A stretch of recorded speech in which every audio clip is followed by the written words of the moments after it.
성경 공부하겠습니다.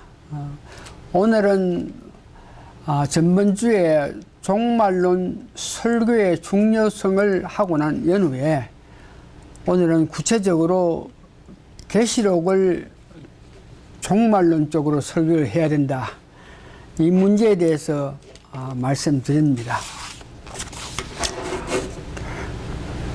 계시록은 종말에 대해서 가장 명확하게 기록되어 있고 보여집니다. 그렇기 때문에 종말론적으로 해석을 해야 됩니다. 그러나 계시가 너무 어렵고 난해함으로 바르게 해석을 해야 함에 있어서 우리가 알아야 될 원칙이 있는데, 오늘은 그 원칙 5가지를 소개합니다. 이 말은 계시록을 종말적으로 설교하기 위해서 그 원칙을 알고 해석하기를 원해야 된다 하는 것입니다. 첫 번째에 철저하게 종말적으로 해석해야 된다. 왜냐 그러면 성경 자체에서, 계시록 자체에서 종말에 될 일들을 기록했기 때문입니다. 계시록 그러면은 종말에 일어날 일을 기록했기 때문에, 계시록 1장 1절에 보니까 반드시 속히 오리라고 계시했습니다. 이게 속히 오리라, 예수님이 속히 오리라 하신 말씀은 종말적인 것입니다. 계시록은 편지, 7교회에다가 편지하는 서신과 동시에 예언입니다. 그렇기 때문에 종말론적으로 해석해야 되는데, 예언 문제는 계시록 1장 7절에 보니까 속히 구름 타고 오신다, 속히 오신다, 종말적으로 진실로 속히 오리다고, 이렇게 계시록 22장 20절에서 21절 보면 진실로 속히 오신다, 종말적으로 설교해야 될 것을 말씀하게. 예언서를 해석하기 위해서, 예언서를, 계시록은 예언서인데 그 예언서를 해석하기 위해서 우리가 알아야 될 건 첫 번째는 역사적으로 해석해야 됩니다. 예언으로 기록했지만 그게 어떤 역사, 또한 예언서를 기록했을 때 복음적으로, 다시 말해서 예수님, 오시는 예수님, 다시 오시는 예수님, 초림, 재림, 이런 것들을 생각하면서 해석을 해야 되고, 예언 해석과 더불어 종말로 그 의미를 취해야 되는 것입니다. 두 번째, 계시록을 종말론적으로 해석해야 될 것은 상징적으로 해석 문제입니다. 계시록을 종말론적으로 해석하기 위해서는 먼저 상징적 해석이 필요합니다. 상징에는 2가지로 지금 역사상에 나타나고 있는데, 첫 번째는 상징적 해석이라 그래가지고 단어의 배후의 뜻을 알기 위해요, 단어대로 역사적으로 해석하는 것이 아니고 우회적으로 돌아서 영적으로 해석하는 방법을 상징적 해석이라 그러고, 두 번째, 상징의 해석하는 것은 interpretation symbolic이라고 영어로 말하는데, 그 상징을 역사적으로 통하여 그 의미를 찾는 방법입니다. 예를 들어서 용을 표시한다면 사람의 특성을 보면서 용의 그 뜻을 이해하는 이런 방법입니다.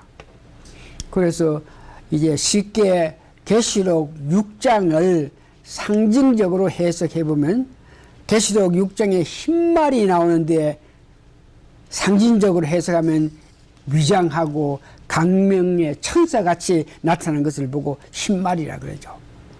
붉은 말이 나오는데 붉은 말을 상징적으로 그 피 흘림을 상징하는 것이고, 검은 말이 나오는데 곡식이 썩었을 때의 그 모습을 보고 검은 말이라 그러고, 청황색 짐승이 나오는데 이것은 우리 사람이 시신이 썩어가면 나타나는 색깔 모양입니다. 그러면서 우리가 상징 해석에 아주 조심해야 될 것은 상징적인 해석 방법, 단어의 배후의 뜻을 알기 위해서 우회적으로 영적적으로 해석하는 것입니다.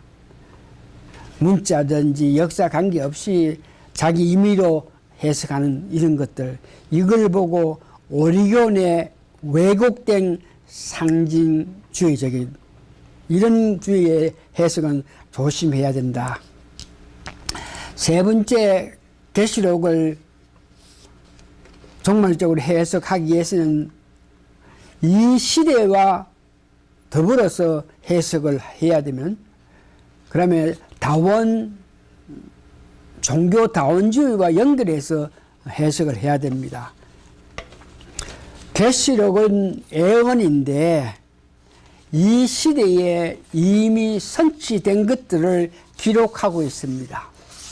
그렇기 때문에 이 시대에 대해서 알고 해석을 해야 되는데, 계시록 7장은 이스라엘 회복에 대해서 기록되어 있는 거, 이미 이스라엘 회복되고 1945년에 있는 것을 의미하고, 계시록 8장에는 나팔의 재앙, 이 세상에 지금 기근이 심하고 사망이고 이상 기후로 통해서 아픔이 있는 것을 의미하고, 계시록 13장에는 이미 666 사건이 움직이기 시작하고 유럽이 통합되는 것을 의미하고 있습니다.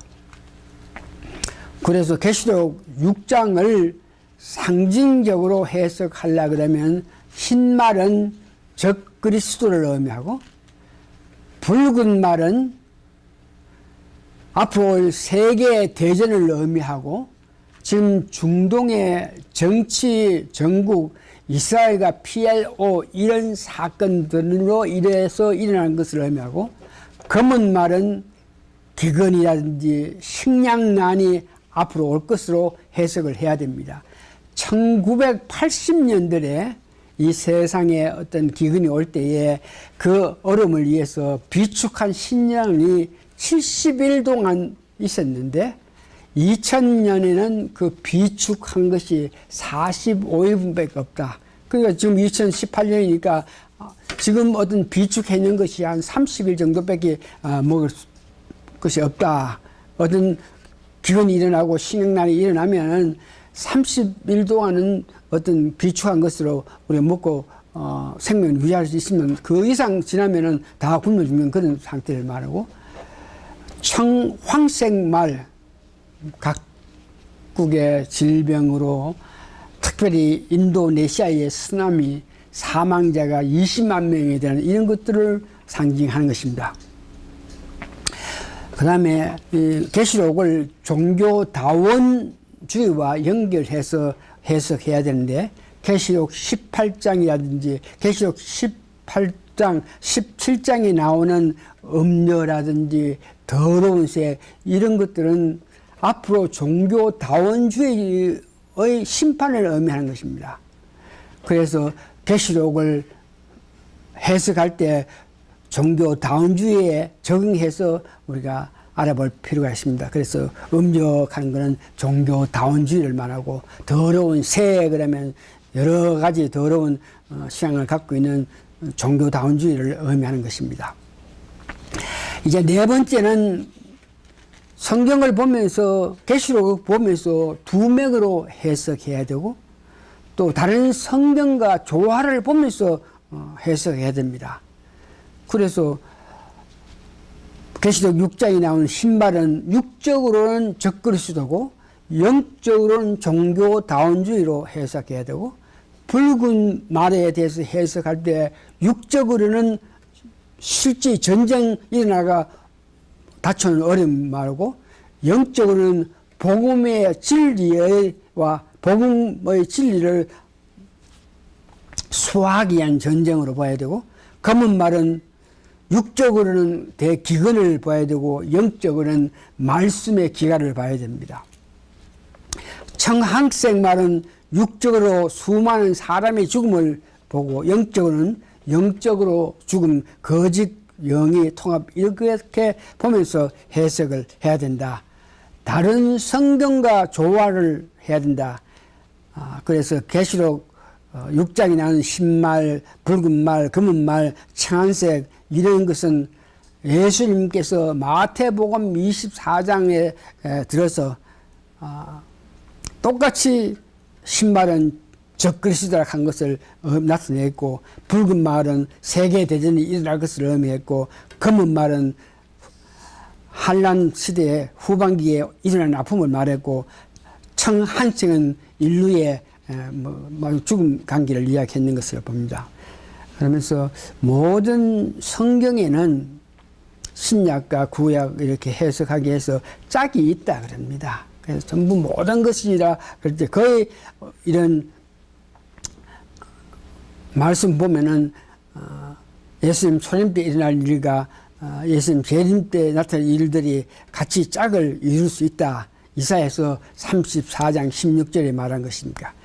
이제 마지막으로 다섯 번째는 계시록을 종말적으로 해석하기 위해서는 초림과 재림을 비교하면서 해석해 나가야 된다는 것입니다. 이것을 학술적으로 말하면 예언적 원근 통치법이라는 방법으로 하는 것인데 당시에 일어날 일을 초림에 일어날 일, 그 사건이 다시 재림에도 일어날 것으로 보면서 성경 말씀을 해석해야 된다는 것을 의미합니다. 흰말은 계시록 6장을 보면은 흰말은 예루살렘을 짓밟은 로마 장군 디도로 해석하고 이게 재림 시에 주님이 이 땅에 오실 때 이 땅에 일어나는 아픔으로 이렇게 초림과 재림으로 해석할 수 있는 것입니다.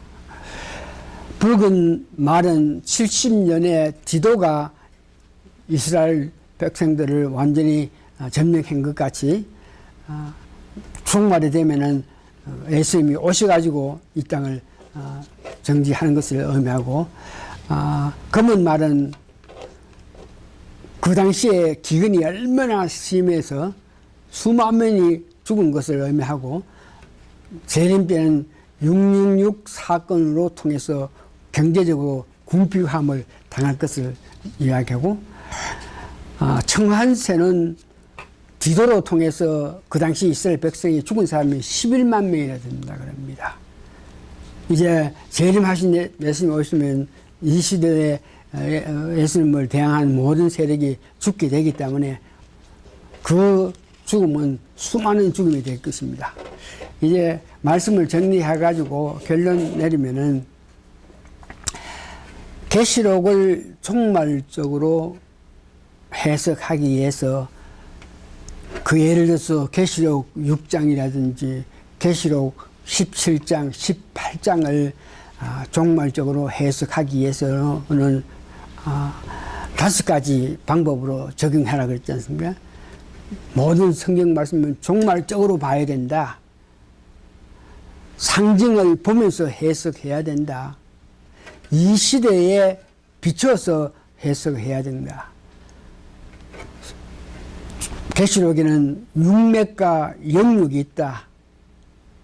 또한 종교 다원주의적으로 그들로 통해서 오는 아픔을 보면서 해석하고 계시록을 해석할 때에 초림에 해당하는 것과 그것이 다시 재림으로 다시 연결되는 것을 참작해서 해석하여야 된다는 것을 말합니다.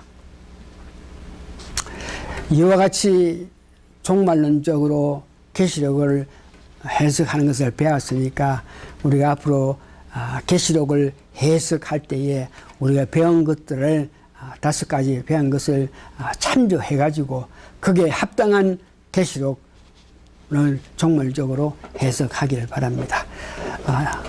다시 한번 기도함으로써 오늘 계시록을 종말적으로 해석해야 되는 문제에 대해서 성경 공부를 마칩니다.